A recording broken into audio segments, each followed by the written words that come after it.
गंगा जी की महिमा।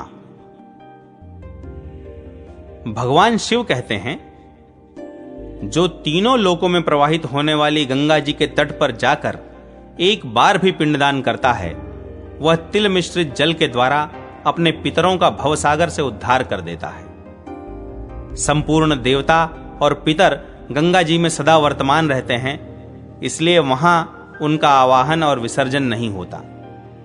पिता के कुल में अथवा माता के कुल में तथा गुरु, श्वशुर और भाई बंधुओं के कुल में जो अपने संबंधी मरे हों अथवा जो अन्य बंधु बांधव मृत्यु को प्राप्त हुए हों, जो दांत निकलने के पहले अथवा गर्भ में ही पीड़ित होकर मरे हों, जो अग्नि, बिजली और चोर के द्वारा मरे हों, जो व्याघ्र अथवा अन्य दाढ़ों वाले हिंसक जीवों से मारे गए हों, जो फांसी लगाकर या ऊपर से नीचे गिरकर मरे हों, जिन्होंने आत्मघात किया हो अथवा जो अपना शरीर बेचने वाले, चोर, यज्ञ के अनाधिकारियों से यज्ञ कराने वाले, रस विक्रयी, पाप रोगी, घरों में आग लगाने वाले, जहर देने वाले अथवा गो हत्यारे रहे हों और अपने कुल में ही उनका जन्म हुआ रहा हो, उनको भी यदि एक बार मनुष्य विधि पूर्वक गंगा जल से तर्पण करे तो वे भी स्वर्ग लोक में पहुंच जाते हैं,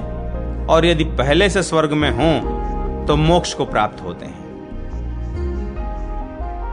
तीनों लोकों में जो कोई भी मनोवांछित फल देने वाले हैं, वे सब काशी में उत्तर वाहिनी गंगा का सेवन करते हैं। केवल गंगा भी मुक्ति देने में समर्थ हैं, ऐसा निर्णय हो चुका है, किंतु अविमुक्त क्षेत्र में मेरे निवास स्थान के गौरव से वे विशेष रूप से मुक्तिदायिनी होती हैं।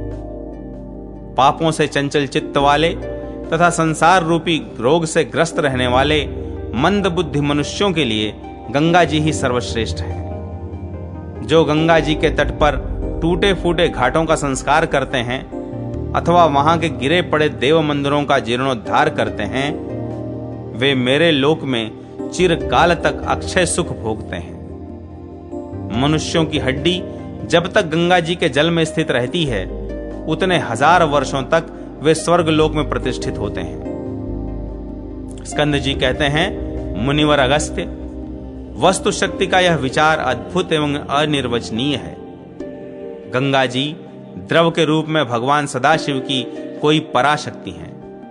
करुणा रूपी अमृत रस से भरे हुए देवाधिदेव भगवान शंकर ने समस्त संसार का उद्धार करने के लिए ही गंगा जी को प्रवृत्त किया है। मुने, गंगाधर शिव ने दयावश श्रुतियों के अक्षरों को निचोड़कर उस ब्रह्म द्रव से ही गंगा का निर्माण किया है। जो गंगा जी के तट की मिट्टी को अपने मस्तक पर लगाता है, उसका अज्ञानांधकार नष्ट हो जाता है।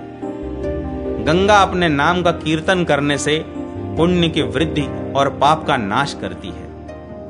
दर्शन, स्पर्श, जलपान तथा उसमें स्नान करने से क्रमशः 10 गुना फल होता है, ऐसा जानना चाहिए। ऋषियों द्वारा सेवित भगवान विष्णु के चरणों से उत्पन्न अति प्राचीन तथा परम पुण्यमयी धारा से युक्त भगवती गंगा की जो लोग मन से शरण लेते हैं, वे ब्रह्म धाम को प्राप्त होते हैं।